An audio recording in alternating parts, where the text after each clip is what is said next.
मर्द का सिर सिर्फ 3 औरतों के सामने झुकता है, मां के सामने, दुर्गा मां के सामने और एसआरके का ये मशहूर डायलॉग तो आपने सुना ही होगा। हरियाणा में आजकल अगर किसी का सर झुक रहा है तो वो सिर्फ राम रहीम के आगे।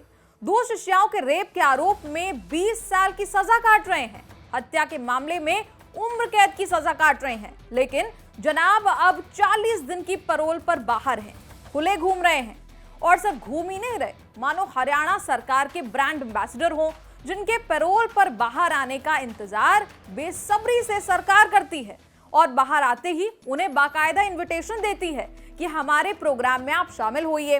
ये हम ऐसे ही हवाई नहीं कह रहे। पैरोल के बाद बाहर आने वाले राम रहीम ने अपने इंटरैक्टिव सेशन शुरू कर दिए हैं और उसके पहले ही दिन कौन नतमस्तक हुआ, सोचिए। Member of parliament Krishna Panwar, मुख्यमंत्री मनोहर लाल खट्टर के OSD Krishna Bedi, transport minister Moolchand Sharma के भाई और ऐसे कई और भाजपा नेता राम रहीम के आगे शीश झुकाने को आतुर दिखे। अब इन्हें देख लीजिए, ये है खट्टर साहब के ओएसडी कृष्ण बेदी, जो पहले तो राम रहीम का आशीर्वाद लेते हैं और फिर 3 फरवरी के लिए हरियाणा सरकार के कार्यक्रम में आने का उन्हें न्योता देते हैं, जहां मुख्यमंत्री चीफ गेस्ट होंगे। जी सदगुरु तेरा आसरा, आशीर्वाद बेटा आशीर्वाद। आज स्वच्छता अभियान पूरे हरियाणा प्रदेश में, देश में चलाया आज जी। इसके लिए आपको बहुत बहुत बधाई। जी। संत शिरोमणि रविदास जयंती का कार्यक्रम है 3 फरवरी का, स्टेट लेवल फंक्शन। अच्छा जी। और संत शिरोमणि रविदास जयंती हरियाणा सरकार इसको सेलिब्रेट कर रही है। नरवाना के अंदर मुख्यमंत्री जी मुख्य अतिथि होंगे। अच्छा जी। इसका न्योता देने के लिए आज कृष्ण कुमार जी हमारे राज्यसभा सांसद और मैं सरसा में आए थे। अच्छा जी। और सभी हमारे धर्म प्रेमी साथी सड़कों पे गलियों में किस प्रकार स्वच्छता अभियान में लगे हुए सुबह से हम देख रहे हैं, इसके लिए आपको बहुत बहुत बधाई। एक तरफ हरियाणा सरकार के कार्यक्रम में रेप और हत्या की सजा काट रहे राम रहीम को बुलाया जाता है, उधर मुख्यमंत्री खट्टर साहब कहते हैं कि मुझे तो पैरोल का पता ही नहीं था और पैरोल पाना किसी भी कैदी का हक है, जिसमें मैं इंटरफेयर नहीं करूंगा। ये जानकारी आप ही मुझे दे रहे हैं कि उनको पैरोल मिली है, और अगर मिली है तो कोई प्रोसीजर के अंतर्गत मिली होगी, कोई उनका अधिकार होगा। इसमें हम कोई न दखलंदाजी करते हैं न कभी करेंगे। ये तो हर व्यक्ति, हर कैदी जो होता है उसके अपने व्यवहार के हिसाब से एक नियमावली है, उस नाते से अप्लाई करते हैं। जब भी अप्लाई करेंगे, अगर वो ड्यू होगा तो मिलेगी, नहीं ड्यू होगा तो नहीं मिलेगी। वैसे हरियाणा सरकार राम रहीम की किस कदर फैन हुई पड़ी है, भाजपा नेता और एमपी कृष्ण पंवर के मुंह से ही सुन लीजिए। जी पवार साहब। गुरु जी धन धन सदगुरु तेरा आसरा। गुरु जी आशीर्वाद बेटा आशीर्वाद। बोलिए बेटा। हाँ, शरण वंदन आपको। तो आज सरसा में स्वच्छता अभियान जो चलाया जा रहा है, तो इसमें आम जनमानस की जो रुचि स्वच्छता के प्रति आपने समय समय की है। मैंने पानीपत के अंदर स्वच्छता अभियान के लिए आपको दरखास्त लगाई थी। पानीपत में इतना स्वच्छता अभियान आपने कराया था, आज लोग याद रखते हैं। तो इसलिए जो नरेंद्र मोदी का विशेष स्वच्छता अभियान का है, उसमें आपकी तरफ से इतना सहयोग मिल रहा है। आम जनमानस की सोच बनी है, स्वच्छ बहुत जरूरी है। दरअसल राम रहीम सोमवार को हुए इस कार्यक्रम में अपने वॉलंटियर्स द्वारा आयोजित स्वच्छता अभियान का वर्चुअल उद्घाटन कर रहे थे और एमपी कृष्ण पंवर इस अभियान की जोरों से तारीफ कर रहे थे। इन दोनों ही बातचीत में आपने भाव देखा, किस तरह हरियाणा सरकार के चुने हुए नेता लोग रेप के दोषी राम रहीम के आगे सर झुका रहे हैं। बस दंडवत की देर है, बाकी सब तो हो गया है। वहीं दिल्ली महिला आयोग की चीफ स्वाति मालीवाल ने खट्टर को अपना पक्ष साफ करने को कहा। ट्विटर पर लिखा, फिर से रेपिस्ट और खूनी पाखंडी राम रहीम का तमाशा शुरू। हरियाणा सीएम खट्टर जी के ओएसडी और राज्यसभा सांसद ने फर्जी बाबा के दरबार में हाजिरी लगाई। खट्टर साहब सिर्फ बोलने से काम नहीं चलेगा, आपको इसमें कोई लेना देना नहीं। खुल के अपना स्टैंड बताओ, रेपिस्ट के साथ हो या महिलाओं के साथ हो। अब खट्टर साहब कुछ कहें या ना कहें, लेकिन हरियाणा सरकार के कार्यक्रमों में आने का राम रहीम को निमंत्रण देना अपने आप में ही काफी कुछ कहता है।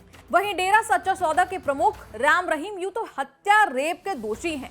मन का मैल साफ हुआ हो या ना हुआ हो, लेकिन जेल से बाहर आकर सफाई अभियान की शुरुआत जरूर कर दी है। उनकी मुंह बोली बेटी हनीप्रीत भी झाड़ू लगाते इस कार्यक्रम में दिखी।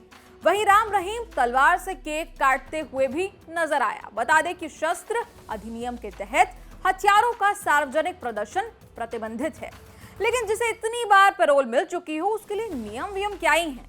जेल होने से अब तक राम रहीम को 133 दिन की पैरोल मिल चुकी है। पिछले 14 महीनों में चौथी बार है जब राम रहीम को पैरोल मिली है। 2019-20 में राम रहीम की पैरोल 6 बार रिजेक्ट हुई थी। 2020 में अपनी बीमार मां को मिलने के लिए 1 दिन की पैरोल मिली।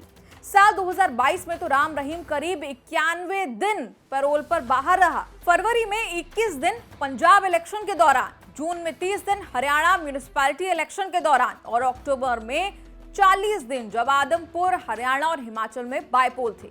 और अब 2023 की पहली पैरोल 40 दिन के लिए मिल चुकी है। इस बार पैरोल ये बोलकर ली है कि वो 25 जनवरी को पूर्व डेरा प्रमुख शाह सतनाम सिंह की जयंती के अवसर पर आयोजित एक कार्यक्रम में शामिल होना चाहते हैं।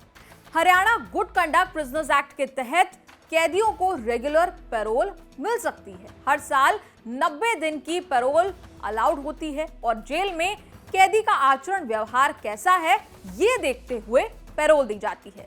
लेकिन कई हत्याओं के आरोपी, दोषी और यूएपीए के दोषी पैरोल के लिए एलिजिबल नहीं रहते। अब जहां एक तरफ आरोप लग रहे हैं कि राम रहीम को ज्यादा ही पैरोल दी जा रही है, तो वहीं हरियाणा सरकार को तो यही कहना है कि नियमों को देखते हुए ही दी गई है। वैसे ये नहीं भूलना चाहिए कि जिस राम रहीम के आगे हरियाणा के बीजेपी नेता दीवाने हैं, उसने अपनी 2 शिष्याओं के साथ रेप किया था। इस मामले में 20 साल की सजा काट रहे हैं और पूर्व डेरा प्रबंधक रंजीत सिंह की हत्या के मामले में उम्र कैद की सजा राम रहीम को है। लेकिन इस सबसे परे भाजपा के कुछ नेता बहन बेटियों पर हुए अत्याचार को भूल राम रहीम का आशीर्वाद ले रहे हैं। भाजपा एमएलए असीम गोयल तो राम रहीम के जबरा फैन ही हुए पड़े हैं। मैं कहता हूं महत्वपूर्ण और नेक पहल डेरा सच्चा सौदा द्वारा की गई है और समय समय पर डेरा सच्चा सौदा ने जो सामाजिक कार्यों के अंदर अच्छे काम करने के अंदर जो ये एक रिकॉर्ड्स बनाए हैं, मैं आज पूरी साध संगत जी का और गुरु जी का धन्यवाद भी करता हूं। वाह, वैसे जेल से बाहर आते ही राम रहीम ने भी एक वीडियो डाल दिया, कहा कि मैं आपकी सेवा में फिर से हाजिर हूं। हमारे प्यारे करोड़ों बच्चों, आप सबको परम पिता शासन दाता रहबर के अवतार महीने की बहुत बहुत बधाई हो। आपकी सेवा के लिए फिर से बेपरवाह जी ने समय दिया है। हम आपकी सेवा में हाजिर हुए हैं, यूपी में पहुंच चुके हैं और आप सबको बहुत बहुत आशीर्वाद कहते हैं। और पहले वाली बात कि आप अपने अपने घरों में रहिएगा, फिर जिम्मेवार सेवादार जैसे आपको कहेंगे उसके अकॉर्डिंग आप लोगों ने आगे के प्रोग्रामों के अनुसार चलना है। बड़ी खुशी हो रही है कि बेपरवाह जी के इस अवतार महीने में कई सालों बाद आपके दर्शन करेंगे और लाइव करेंगे जैसा राम जी चाहेंगे। तो आप सबको बहुत आशीर्वाद, भगवान बहुत खुशियाँ दे, वो समुद्रों के समुद्र रामों पर रहमो करम के मालिक आपको बख्शे और बख्शवाने के लिए आपकी सेवा में हाजिर हुए हैं। आप सबको बहुत बहुत आशीर्वाद। डर तो दूर की बात, समाज कल्याण, स्वच्छता अभियान और उसमें हरियाणा सरकार के नेताओं का होना बस एक बात की याद दिलाता है, ये रिश्ता क्या कहलाता है। वैसे सोशल मीडिया भी आप देख लें तो इनके फॉलोअर्स इन्हें सेंट यानी संत कहकर पुकारते हैं। वैसे संत ने कईयों की जिंदगी का अंत किया है, कुछ जिंदा नहीं और कुछ जिंदा लाशें हैं। इस वीडियो पर आपका क्या है कहना, कमेंट्स में लिखकर जरूर बताएं और देखते रहिए न्यूज़ तक।